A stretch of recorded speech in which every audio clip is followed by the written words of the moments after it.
Hi guys, back today with a project share. This is for a project that I joined over at Creating the Crafty Life, and this is an altered paper mache box. And my partner was Deb, who is Crafty Texas Woman here on YouTube. And a couple swap requirements is the top had to be dimensional, which was not difficult for me, and it had to be no smaller than 6x6 but no bigger than 8x8. It could be any size. I went with the traditional square because that's what I had, and I had a lot of fun with this box. So the first thing I did was I gessoed all of the edges of the box because I knew that I wanted to mat my papers, but I wasn't going to be leaving that much. Where is that? I used the Recollections Sugar Blush paper, and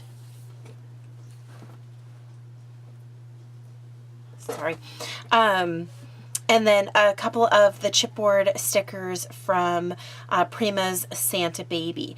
I decorated the top dimensionally with some laces and trims that I had, some flowers that I got from my wonderful friend Mariana, and they are just beautiful, and they made it just perfect, like the lace flowers here. I decorated the top with a bunch of ornaments and also some pearls, and then these are ornaments too, but they're like the disco balls. Excuse me.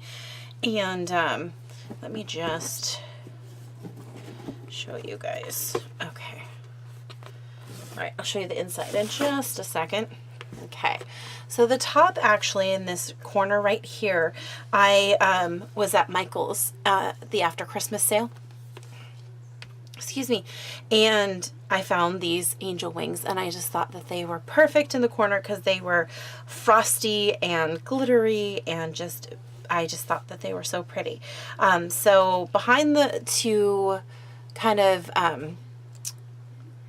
mask where I had to prop them up, I added a flower, and I think this is 49th and Market, and then a couple of little sisal trees, a couple more of the ornaments, and then some pearls, and this is a little large gem right there. I also wove, oh Lord, I also wove some pink, what is the, I'm looking for the word, some pink,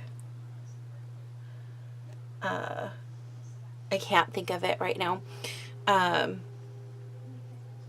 seam binding throughout the whole piece, but that is the back side. Around the edge, I used some white crocheted trim and then some pink crocheted flowers just around the entire edge of the box. Like I was saying, on here, this little piece is from Santa Baby. It's a little chipboard piece, and I propped him up in there, and then I also added some glitter to him.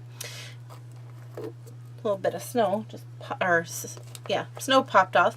And then these pieces here are also just the foil glitter pieces, or I'm sorry, chipboard pieces. I did spray it and then put some iridescent snow all over it. There's a little white iridescent butterfly bow, and then there's these little pink and white sequin bows at the top of some of the ornaments just to add a little bit more sparkle.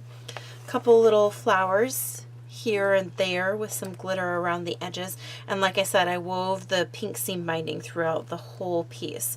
There's a couple other things that kind of got buried. There's a little pearl there, and then I did try and add some dimension with some white mesh. However, that did get covered up as I went, so you can see bits and pieces of it here and there. Little crochet or little lace applique right here, and then there's actually another one kind of hidden back here, but with everything it kind of gets hidden. Another little 49th and Market flower, little sisal tree right there. but all in all, I think it's just really sparkly and really pretty.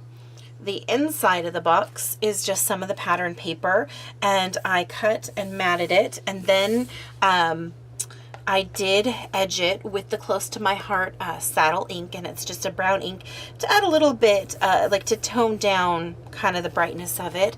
It is bright white, and it's really pretty, but I just thought a little more kind of vintagey feel was needed on the inside. On the outside is some lace trims that I had. Now this trim right here was a trim that I received in a swap, and it was actually double thickness. So what I did was I split it in half, and I added half to the top and half to the bottom. And then this is some crocheted trim just around the outside of the box, all the way around all four sides. The inside, I just didn't like the way that the paper was sitting. So I did cut and mat the paper, and I also again used the saddle ink, and it's just the pattern paper, and this one says all is calm, all is bright. But on the inside of the box, not the outside, I had to make sure it was really flat on the outside so that the lid still fit on, but on the inside I could do a little more dimension, and so I added some more trim to the inside of the box, and then I continued with those pink flowers around the entire inside. This box is, I believe it's 5 inches. Is it 5 inches tall? Let me just, hold on. It's about 4 3/4. So when you have a 12 by 12 paper, you can't cut 4 of them. So it helped me mask the difference a little bit as well. So 2 of the pages, or 2 of the mats, are a little bit shorter than the others because I just didn't have enough paper to do the inside all the same. So there's that. And then on the bottom is the swap information, and it's the Christmas Altered Paper Mache box, and it was hosted by Deb, who is also my partner, and it was for the December swap. So had a lot of fun with this box. I do have to put all the goodies inside because it wasn't just do the box. There was some goodies that will go inside, and I had so much fun. I hope you guys enjoyed this peek at the box, and I will remember to link to the box that Deb sent me down below. So thank you guys so much for watching, and I'll see you next time. Bye.